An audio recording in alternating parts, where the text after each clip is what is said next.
sebelum kerajaan Uthmaniyah, kita pun tahu masa zaman Rasulullah, lepas Rasulullah wafat, timbulnya zaman Khulafa Ar-Rasyidin, iaitu yang terajui oleh 4 orang sahabat Nabi yang kita panggil Khulafa Ar-Rasyidin kan. Itu Abu Bakar, Umar, Uthman dan Ali. Bila mereka meninggal atau wafat, meninggal lah, digantikan kerajaan mereka tu dengan kerajaan Umayyah, zaman Umayyah kan. Zaman Umayyah 14 orang khalifah. Lepas Umayyah disambung oleh kerajaan Abbasiyah. Okey, kerajaan Abbasiyah. Lepas kerajaan Abbasiyah tu, sebelum zaman kerajaan Uthmaniyah, ada 14 kerajaan lagi. Sukatan baru ni dia nak highlight kerajaan Uthmaniyah. Jadi Ustazah bagi tahu sikitlah nah. Okey, lepas zaman Umayyah, zaman Abbasiyah. Masa zaman Abbasiyah tu perkembangan ilmu dah mula berkembang lah kan. Masa tu lah timbul cerita-cerita tentang Abu Nawas. Tu zaman Abbasiyah lah. Hikayat 1001 Malam, itu semua zaman Abbasiyah. Kemudian lepas zaman Abbasiyah, di kerajaan Islam disambung, kerajaan ini Islam lah, disambung oleh Idrisiyah. Lepas Idrisiyah, Aghlabiyah, dan Thamaniyah, Safariyah, dan kerajaan Tulun, lepas tu Hamdaniyah, banyak tu. Kemudian kerajaan Fatimiyah, Bani Buwayh, tu lepas Fatimiyah Bani Buwayh, lepas Bani Buwayh Bani Saljuk, lepas Bani Saljuk kerajaan Ayyubiyah. Ni semua kerajaan Islam ni. Kemudian kerajaan Delhi, kemudian Mamaluk, lepas tu kerajaan Mongol, dan barulah sampai kepada kerajaan Uthmaniyah. Tapi sebelum tu saya nak cerita sikit asal usul dia lah sebelum kita masuk kepada nota di situ dalam buku teks. Depa ni asal usulnya kerajaan Uthmaniyah ni datang daripada pengembara-pengembara. Depa ni bila dijajah satu kawasan, yang mana dijajah tu yang terlepas, dia akan jadi macam pelarian. Pelarian dia depa mengembara lah satu tempat ke satu tempat. Jadi depa ramai ada di Asia Tengah. Maksudnya keturunan ni Mongol, Khan tu lah, keturunan Mongol dan Tatar. Kerajaan Uthmaniyah ni diambil, diasaskan sempena nama raja dia itu Osman I. Tapi datuk kepada Osman I ni, kita cerita balik sebelum dia memerintah, tok dia nama Sulaiman Shah. Ayah dia Irtugrul. Jadi tok dia ni masa tentera Mongol dengan Tatar duk serang. Jadi tok dia ni menjadi bukan tawanan, tapi depa ni melarikan diri daripada ditawan oleh tentera Mongol. Jadi Sulaiman Shah ni, Tok Wan kepada Osman ni, dia bawa diri lah lari. Mencari perlindungan lah, mencari tempat perlindungan sampailah di wilayah Anatolia tu. Di wilayah Anatolia ada sultan lah, ada raja dia. Kemudian bila dia bercerita dengan Raja Anatolia, maksudnya Raja Anatolia kesian lah kepada mereka ni, kepada ditawan. Jadi dia bagi satu tempat lah, bagi penempatan kat mereka. Jadi mereka pun duduk sementara je situ. Duduk sementara sebagai orang mendatang. Jadi bila reda dah peperangan, maksudnya tentera Mongol dah pergi serang tempat lain, bukan tak ada kat situ. So Sulaiman ni, datuk pada Osman ni tadi, bersiap-siap lah nak balik semula ke tempat mereka kat Asia Tengah tu. Jadi mereka ni kena nak balik ke Asia Tengah, kena melalui tebing Sungai Furat lah. Sungai Furat ni panjang besar dia dengan sungai ni pun panjang besar. Sungai Furat bersama dia antara sempadan Jordan, Iraq, Turki lah juga. Dia akan melalui masuk Turki. Dan di dalam hadis ada meriwayatkan sekiranya Sungai Furat ni kering, maka kiamat hampir-hampir dekat lah. So itulah kita kena tengok jugalah Sungai Furat tu sekarang macam mana kan. Kemudian balik tadi, bila dah reda peperangan tu, Datuk Sulaiman ni tadi bersiaplah dengan anak dia Irtugrul tu dengan kapal perang kapal layar masuk ke tepi Sungai Furat layar. Tetapi kapal yang dinaiki oleh Sulaiman Shah ni ditimpa musibah. tenggelam. Tenggelam dan mati lemas lah, mati lemas.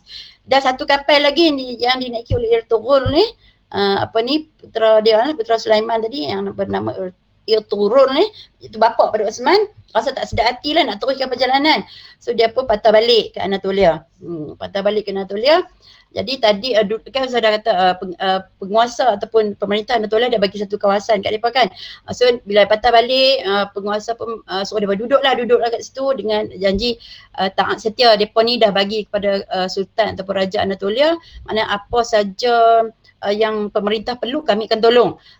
Tak kira lah perang ke apa. So mereka memang mahir lah bab perang ni. Bila orang serang Anatolia, dia akan tolong. Maka Sultan Anatolia pun kira dia macam terhutang budi.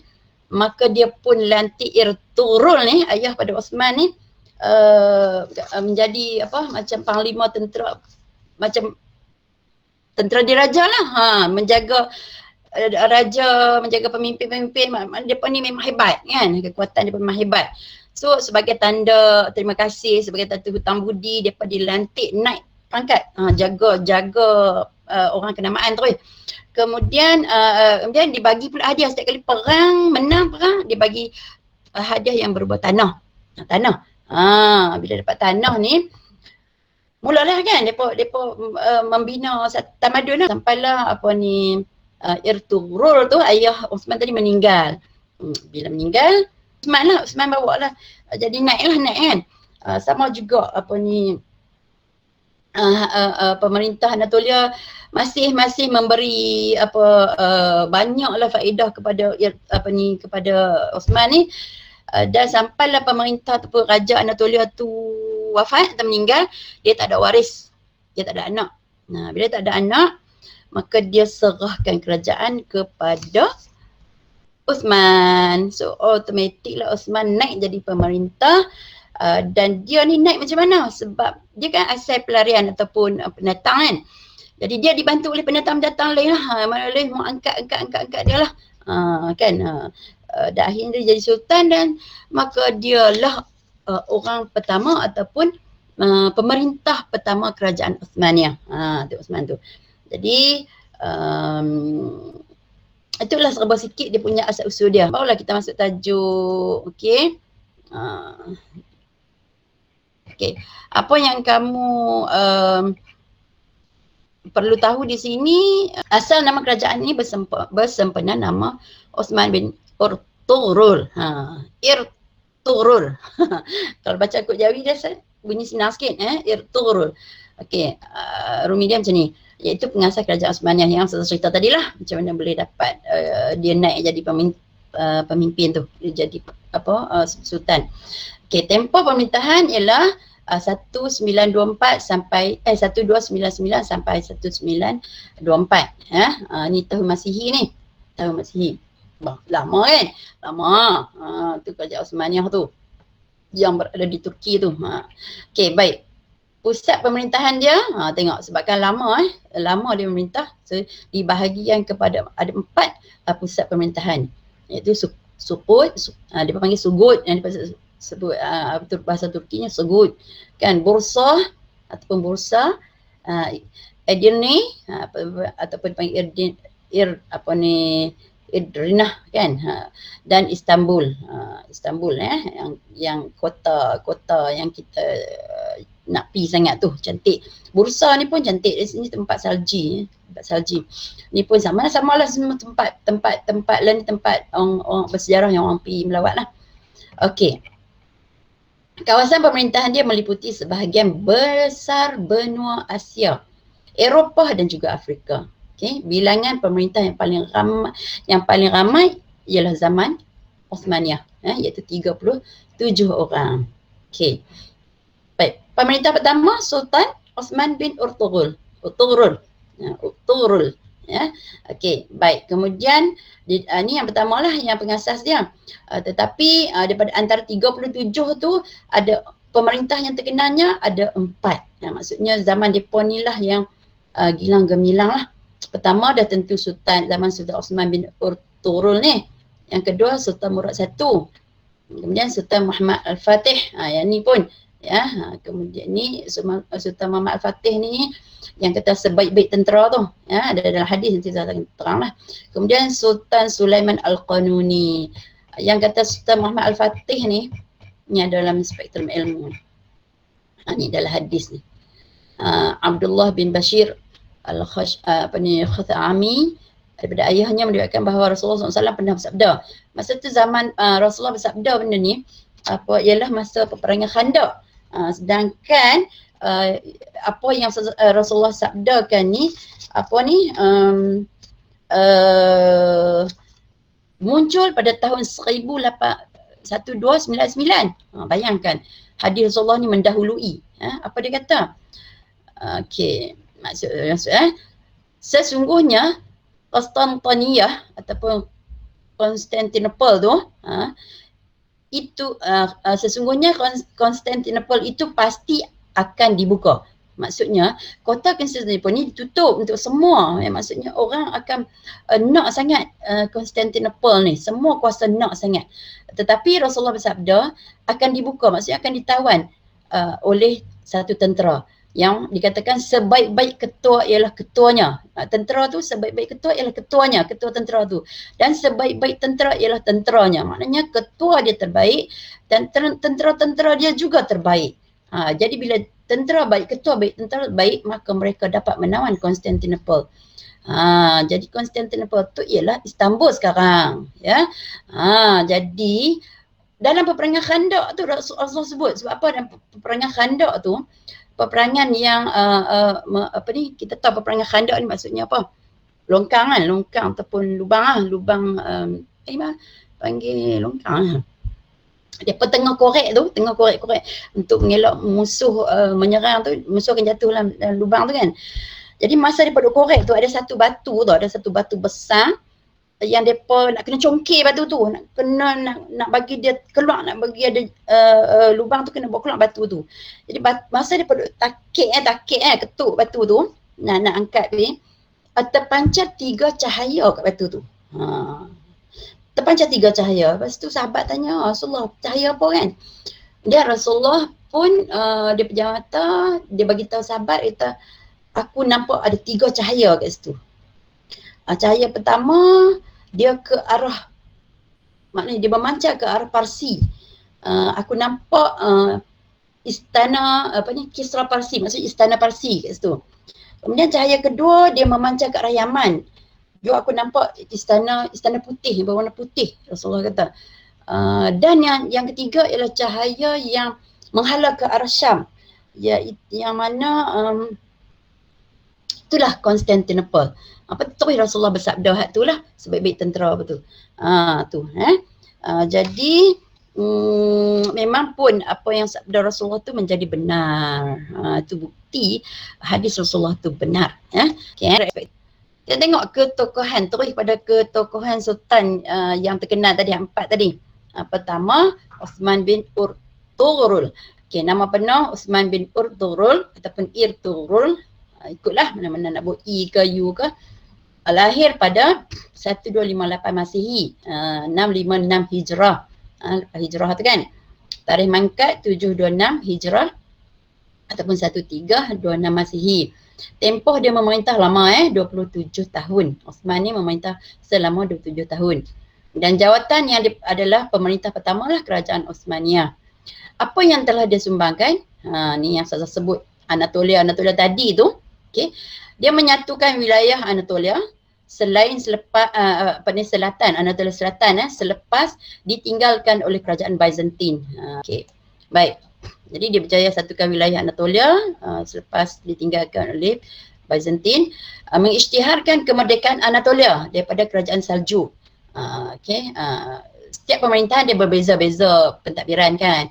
So bila kerajaan Saljuk jatuh, kerajaan Saljuk ni kan besar saudara kan, abang tadi kan.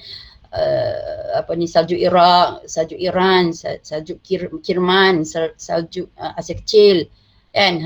Jadi yang Uthman ni berjaya mengisytiharkan kemerdekaan daripada kerajaan Saljuk tadi dan mengasaskan kerajaan Uthmaniyah. Okey, itu dia punya sumbangan dia. Kemudian selepas Lepas dia meninggal, Osman ni wafat, meninggal lepas dia tahun Busra yang kita tengok tadi kan, Busra kan. Busra tu pada tahun wilayah kecil je tapi dia banyak-banyak penguasa lah sebenarnya. Jadi bila dia tawan Busra tu dia wafat. Lepas dia wafat naiklah Khalifah Urkhan sebelum Murad ni. Urkhan jadi pemerintah ataupun raja lah, sultan kan. Selepas Urkhan satu kan, selepas Urkhan satu barulah Murad satu ni naik. Lepas Urkhan satu meninggal atau wafat, barulah Murad satu naik. Okey. Okey, Murad satu kita tengok. Urkhan ni ayah dia lah. Ayah Murad ni kan. Lepas Urkhan ni wafat, Murad naik. Okey, nama penuh dia Murad satu bin Urkhan. Kenapa ada satu dua?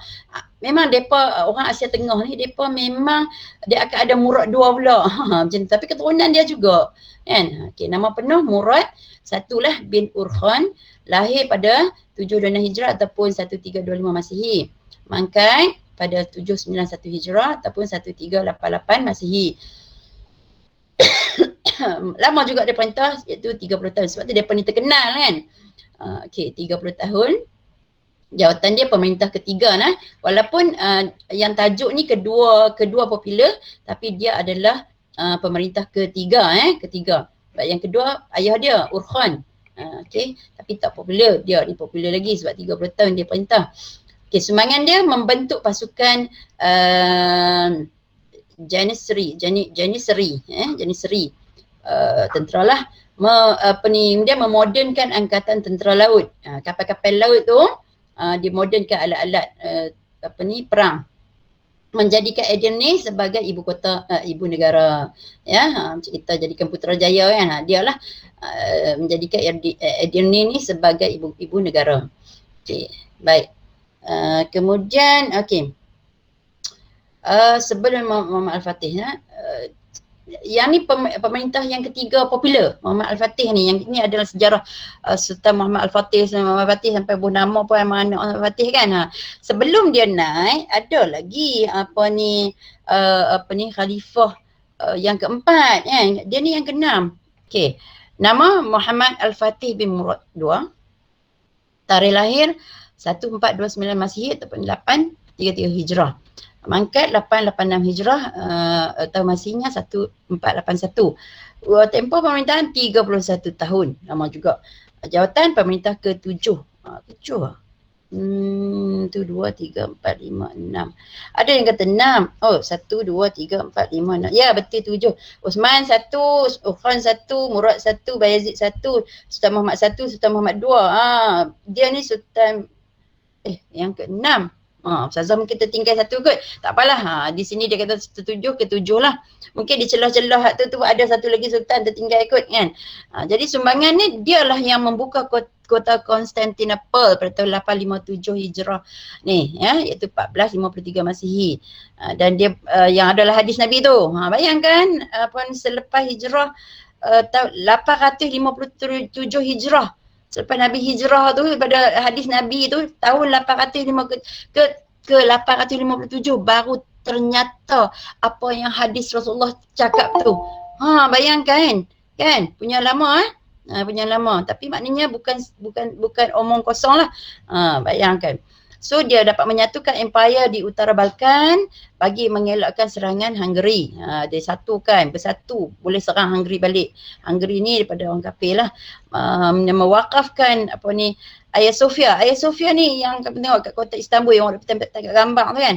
Hagia Sophia tu kan, sebagai masjid. Dia asalnya asal gereja. Dia mewakafkan Hagia Sophia tu sebagai masjid dan membina kompleks Al-Fatih. Tu antara sumbangan dia lah. Okey. Baik, seterusnya Sulaiman Al-Qanuni. Okey, saya tak nak masuk faktor tu. Kita habiskan dekat Sulaiman Al-Qanuni. Okey, nama penuh Sulaiman Al-Qanuni bin Salim I. Salim I kan dah ke bawah dah ni. Okey, tarikh lahir 900 Hijrah ataupun 1494 Masihi. Mangkat pada 1566 ataupun 974 Hijrah. pada tempoh pemerintah yang paling lama 48 tahun. Okey, pemerintah ke-10 lepas Al-Fatih tu 7, 8, 9, 10. Dia popular lah sebab 48 tahun memerintah. So sumbangan dia dia membuka Belgrade, membuka Algeria, membuka Tunisia. Banyak ni semua bila dia buka dia sebab Islam. Menyusun undang-undang yang dikenali sebagai Qanunami ya. Kemudian ni ada satu undang-undang lah. Mengadakan hubungan diplomatik dengan Perancis yang merupakan sebuah kuasa besar ketika tu. Ni antara sumbangan dia yang hebat lah. Memang kerajaan Turki Osmaniyah sangat-sangat terbilang gemilang sampailah dia mai ke Asia Kecil, mai kepada yang saya kata tadi, keturunan-keturunan tu sampailah ke Malaysia. Dan kerajaan Turki Osmaniyah ni lah yang menolong kerajaan Tanah Melayu Melaka, Kesultanan Melayu Melaka melawan Inggeris. Nanti kita akan sambung. Dia akan berkait dengan perang dunia apa semua. So, kerajaan Turki Osmaniyah memberi banyak sumbangan sampai masuk kepada Malaysia, ke Semenanjung Tanah Melayu. Jadi kita kena rasa bangga dengan kerajaan Turki Osmaniyah. Tetapi ingat, selepas kita ada pula kegemilangan, dia akan ada zaman kejatuhan dia. Siapa yang nak jatuhkan dia, kita akan sambung kemudian nanti. Okey. So setakat tu dulu kelas kita pada hari ini. Ada apa-apa nak tanya ke sebelum kita okey. Harap boleh faham harap boleh nampak, boleh macam adalah keinginan untuk tahu tu kan, sejarah-sejarah yang berlaku tu. Okey, jadi setakat tu dululah kelas kita pada hari ini. Kalau tak ada apa-apa, sama-sama kita tutuplah dengan surah Al-Asr dan tasbih kifarah. Bismillahirrahmanirrahim. Wal 'asri innal insana lafi khusr illa alladziina aamanu wa 'amilus solihati. Subhanakallahumma wa bihamdika.